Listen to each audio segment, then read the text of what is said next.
The Big Dig, officially known as the Central Artery/Tunnel Project, is one of the most ambitious and controversial infrastructure projects in U.S. history. Initially conceived to address severe traffic congestion in downtown Boston by rerouting the Central Artery, Interstate 93, into a tunnel beneath the city, the project aimed to transform the urban landscape and improve traffic flow. However, despite its visionary goals, the Big Dig is often cited as a monumental failure due to a multitude of issues that plagued its development and execution. One of the most significant failures of the Big Dig was its staggering cost overruns. Originally estimated at $2.8 billion in the 1980s, the project's final cost ballooned to over $14.6 billion by its completion in 2007. This immense increase was due to a combination of factors, including design changes, unforeseen engineering challenges, and inflation. The project's financing, which relied heavily on federal funds, also placed a considerable burden on taxpayers and strained public resources. The project, initially slated for completion in 1998, was not finished until 2007, nearly a decade behind schedule. Numerous factors contributed to these delays, including unexpected engineering difficulties, legal battles, and management inefficiencies. The complexity of constructing tunnels and bridges in a densely populated urban environment, along with the need to keep the city functional during construction, further complicated timelines and contributed to extended delays. The Big Dig faced a series of engineering and construction issues that compromised its safety and integrity. Notable problems included leaks in the tunnel systems, ceiling panel collapses, and structural weaknesses. The most tragic incident occurred in 2006 when a ceiling panel in one of the tunnels fell, killing a motorist. This incident highlighted the severe safety flaws in the construction and led to widespread criticism and legal actions. The management of the Big Dig was marred by inefficiencies, mismanagement, and allegations of corruption.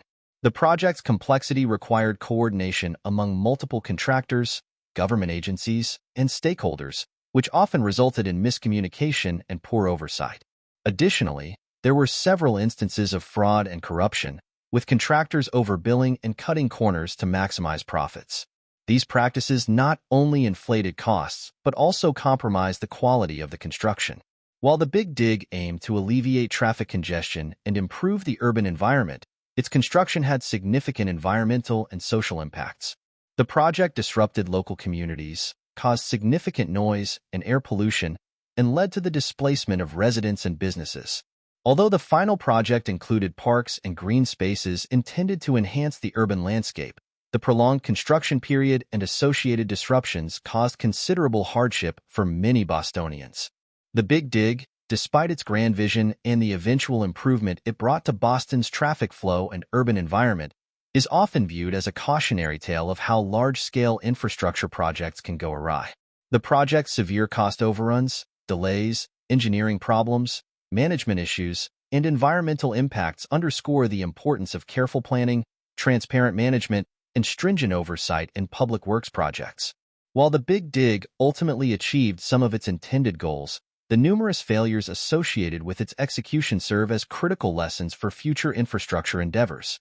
The Humber Bridge, spanning the Humber estuary in England, was once celebrated as an engineering marvel and the longest single-span suspension bridge in the world upon its completion in 1981. It was designed to improve transportation links between the East Riding of Yorkshire and North Lincolnshire, fostering economic growth and connectivity in the region. However, despite its impressive design and initial optimism, the Humber Bridge has faced significant challenges and shortcomings that have led many to view it as a failed project in several respects. One of the most glaring failures of the Humber Bridge is its financial burden. Initially estimated to cost £28 million, the final construction cost skyrocketed to £98 million, primarily due to inflation, engineering challenges, and delays. To finance this, substantial loans were taken out, which resulted in a massive debt that proved to be a heavy financial strain on the local authorities and taxpayers. The debt exceeded £439 million by the late 1990s, leading to high tolls that discouraged usage and stifled the bridge's economic potential. The high tolls imposed to service the bridge's debt significantly deterred drivers from using it, resulting in lower-than-expected traffic volumes. This underutilization undermined the bridge's purpose of boosting regional connectivity and economic development. Instead of serving as a catalyst for growth, the Humber Bridge became a financial bottleneck, impeding the movement of people and goods. The economic benefits that were anticipated during its planning were not fully realized, contributing to the perception of the bridge as a failed investment. Although the Humber Bridge stands as a testament to engineering prowess, it has not been free from engineering and maintenance challenges. The bridge's suspension design requires ongoing and costly maintenance to ensure its structural integrity and safety. Issues such as corrosion, wear and tear of components, and the need for periodic refurbishment have added to the financial strain. These challenges highlight the difficulties of maintaining such a large-scale infrastructure project over its lifespan, further complicating its legacy. The socio-economic impact of the Humber Bridge has also been mixed. While it was intended to unite the regions on either side of the Humber estuary and promote economic integration, the high tolls created a socio-economic divide. Communities that could not afford the tolls were effectively cut off from opportunities on the other side, exacerbating regional disparities. The bridge, instead of bridging gaps, in some ways, reinforced economic divisions. In recent years, efforts have been made to address some of the Humber Bridge's failings. The debt was restructured in 2012, significantly reducing the outstanding amount and leading to a reduction in tolls. This has helped increase traffic volumes and make the bridge more accessible. Despite these measures, the long-term financial burden and the initial decades of high tolls and underutilization have left a lasting impression of failure. The Humber Bridge, despite its engineering magnificence and the benefits it has brought in recent years, remains a symbol of how ambitious infrastructure projects can falter under the weight of financial mismanagement, engineering challenges, and socio-economic implications. While it has not failed in a physical sense, its legacy is marred by the financial burdens it imposed and the underutilization that hindered its economic impact for many years. The lessons learned from the Humber Bridge's struggles underscore the importance of careful financial planning, realistic cost projections, and consideration of long-term socio-economic impacts in large infrastructure projects. Dubai World Central, DWC, also known as Al Maktoum International Airport, was envisioned as a cornerstone of Dubai's ambitious growth strategy, aiming to become the largest airport in the world and a global logistics hub. Despite its grand vision, DWC has been widely regarded as a fiasco due to several critical issues that have plagued its development and implementation. One of the primary reasons for DWC's failure is the overly ambitious scope of the project. Planned to handle 160 million passengers and 12 million tons of cargo annually, the scale of the airport was unprecedented. However, these projections were overly optimistic and did not align with the actual growth in passenger and cargo traffic. The gap between vision and reality became evident as the airport struggled to attract airlines and passengers in the numbers anticipated. DWC has faced significant delays and financial constraints since its inception. Originally expected to be fully operational by 2027, the project has seen numerous postponements. The 2008 global financial crisis hit Dubai hard, leading to funding shortages and a slowdown in construction. These delays have not only pushed back the completion timeline but also inflated the overall cost of the project, putting additional financial strain on developers and stakeholders.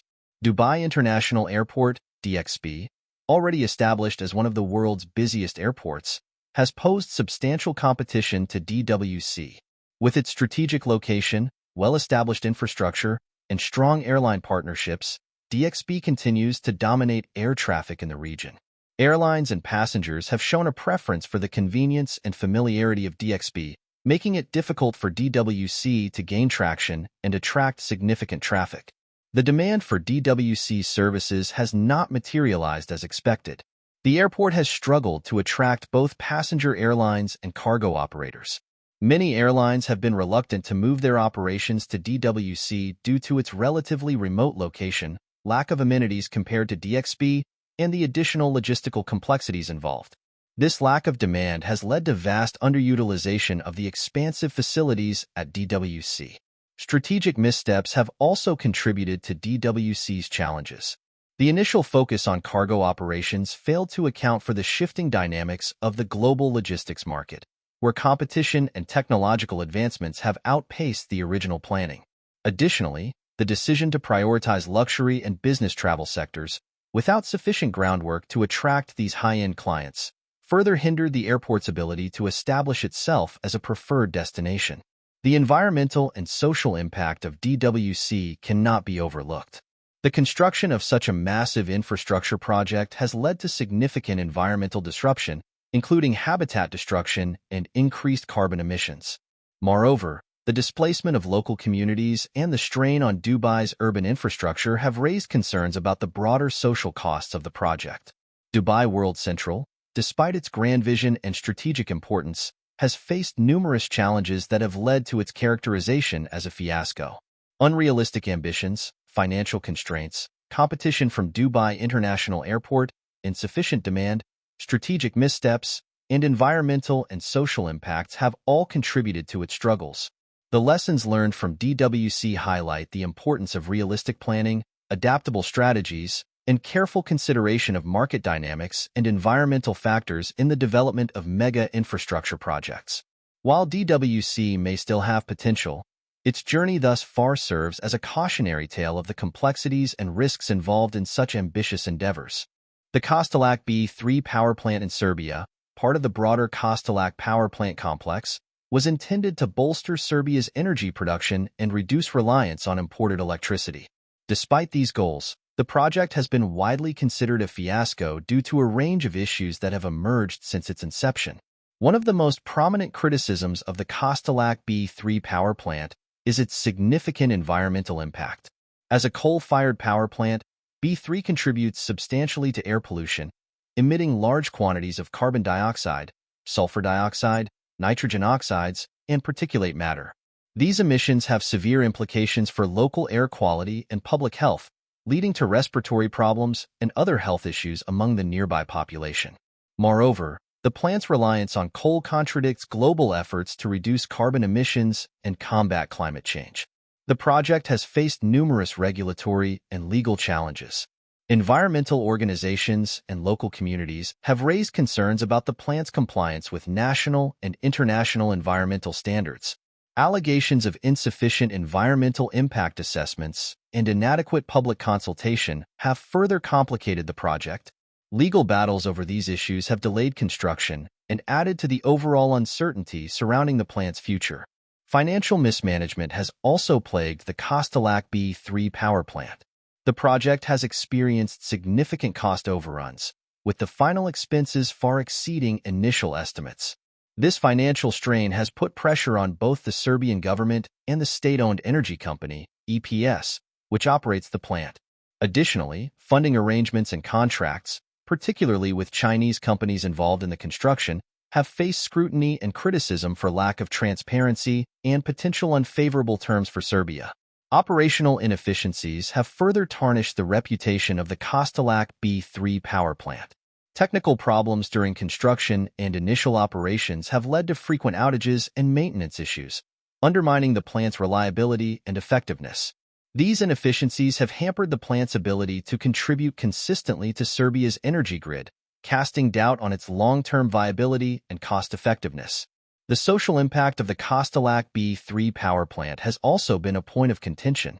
The construction and operation of the plant have led to the displacement of local communities, loss of agricultural land, and disruption of traditional livelihoods. These social costs have fueled local opposition and protests, creating further challenges for the project's implementation and social acceptance. The strategic misalignment of the Kostolac B3 power plant with broader energy trends and policies has also contributed to its failure. Globally, there is a strong shift towards renewable energy sources and away from fossil fuels. Serbia's continued investment in coal-fired power, as exemplified by the Kostolac B3 project, runs counter to these trends and may result in stranded assets as the world moves towards cleaner energy solutions. This strategic misalignment has implications not only for Serbia's energy policy, but also for its economic and environmental sustainability.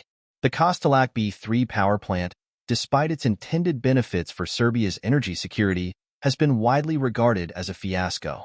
Environmental concerns, regulatory and legal challenges, financial mismanagement, operational inefficiencies, social impacts, and strategic misalignment have all contributed to its troubled trajectory. The project serves as a stark reminder of the complexities and risks associated with large-scale energy projects, particularly those relying on outdated and environmentally damaging technologies. The lessons from Costelac B3 underscore the need for careful planning, transparent management, and alignment with global energy trends to ensure sustainable and successful energy infrastructure development.